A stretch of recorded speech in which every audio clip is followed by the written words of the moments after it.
One common way to define transparency for a layer is using color keying. Color keying uses pixels of a certain color and makes all pixels of that color transparent. Let's see how this works. In the Compositing project, choose manongreen.mov in the project panel and drag it to the new composition icon. Do a quick RAM preview. We can see that this is a short movie of a man spinning in front of a green screen.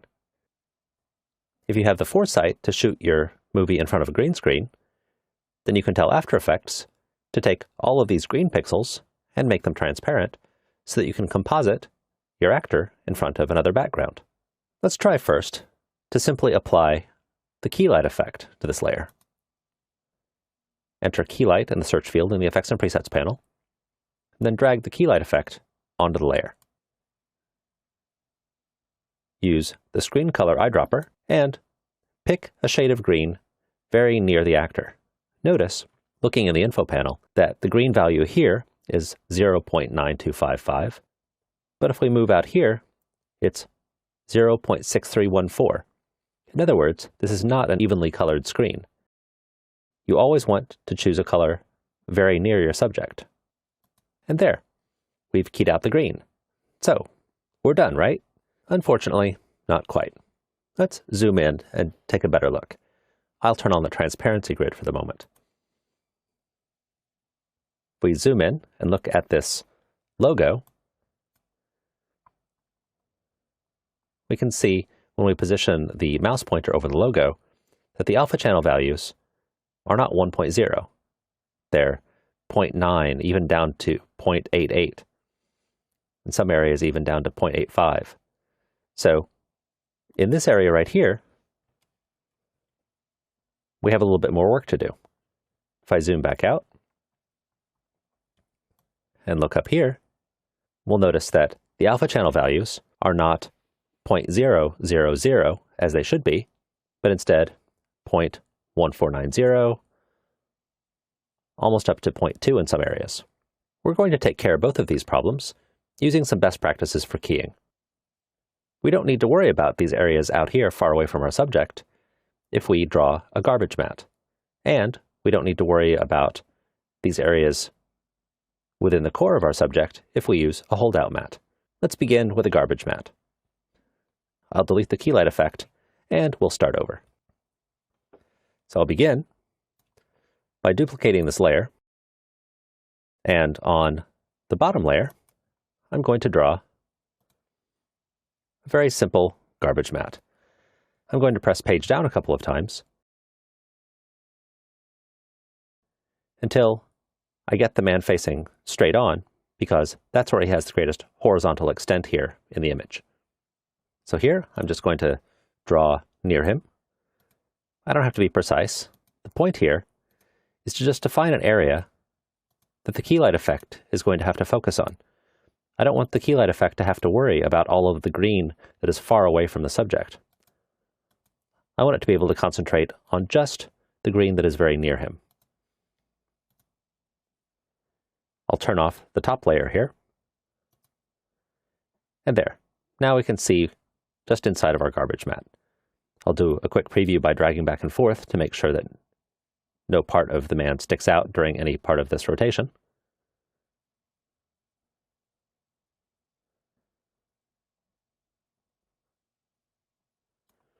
And now, let's apply the key light effect.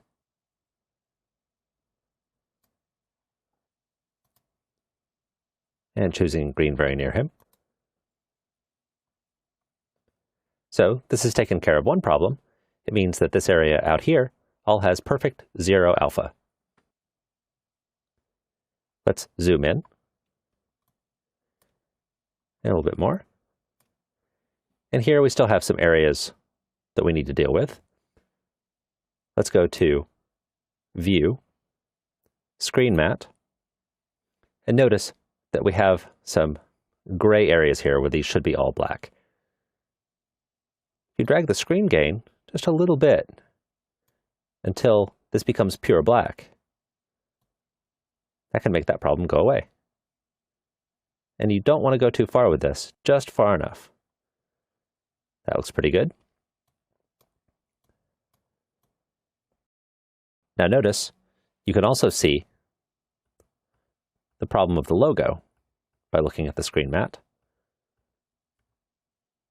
You can even read the logo there. So we'll use a holdout mat for this part. A holdout mat is an image that you overlay on top of a keyed result to preserve a certain part of the image. Let's see how this works. I'll double-click on the top layer and put the current time indicator at the beginning. And then we'll use the rotobrush tool. Dragging in the layer panel with the rotobrush tool while holding the Control key or Command key on macOS allows us to change the brush size right there in the layer. Drag down here and make my brush size a little bit smaller. Zoom in a little bit.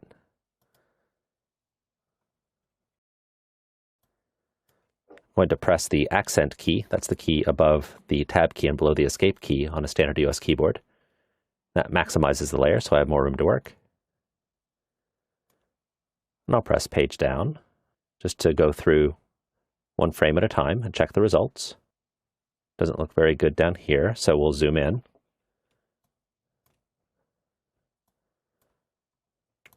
Make the brush quite a lot smaller by Control dragging.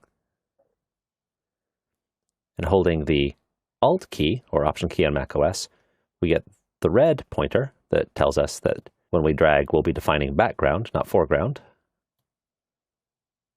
There, that's quite a bit better.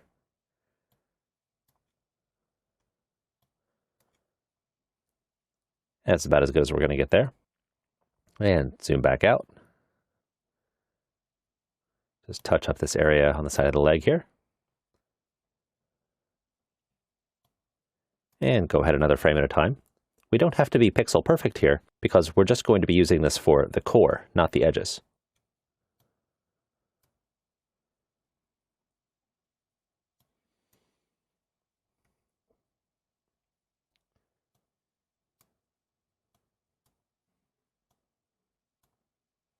Make the brush a little bit bigger.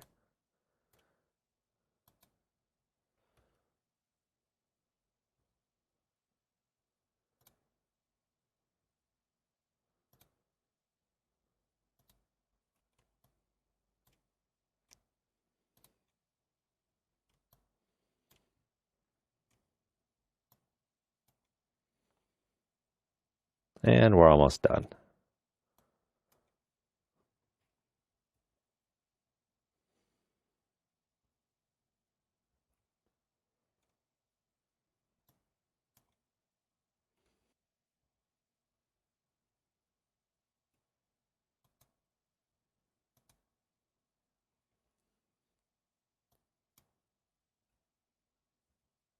All right.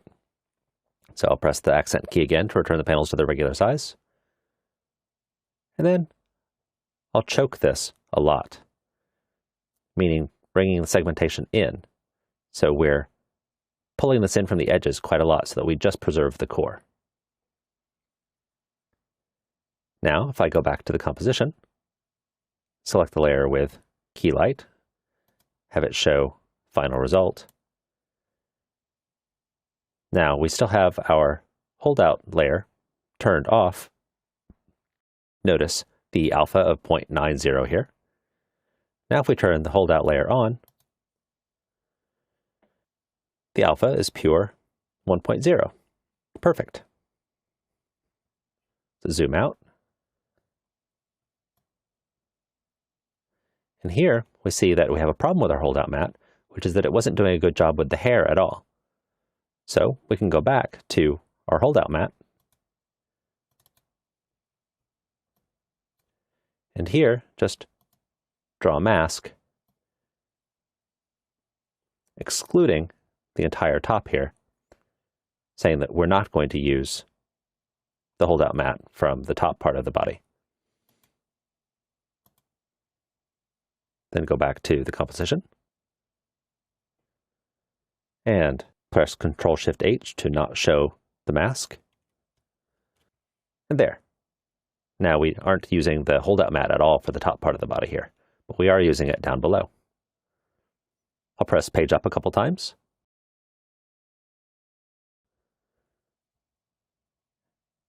And this looks pretty good. Oh, we have a bit of an issue here as well, where because we didn't spend a lot of time on the holdout mat on the hand, it's also causing some problems here. So we can go back to the holdout mat and do the same thing here that we did for the face. Just say, not use that part. And we might as well do it for the other hand too.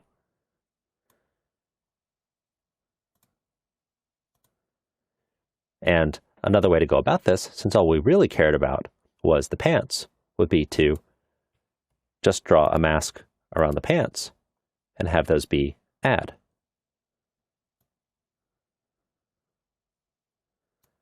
Like so. So now if we go back, we can see that the pants have the perfect 1.0 alpha around the logo, but our holdout mat isn't being used for the hands or for the hair. I'll zoom out just a little bit so we can see the entire body. And just drag through to see the whole thing.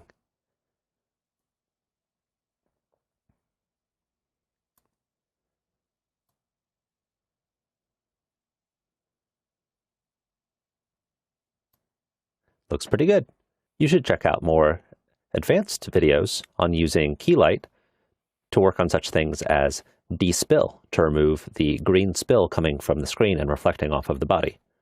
But we won't cover that for now. The important thing to note was that in order to use Keylight properly, we didn't just apply the effect and use the eyedropper.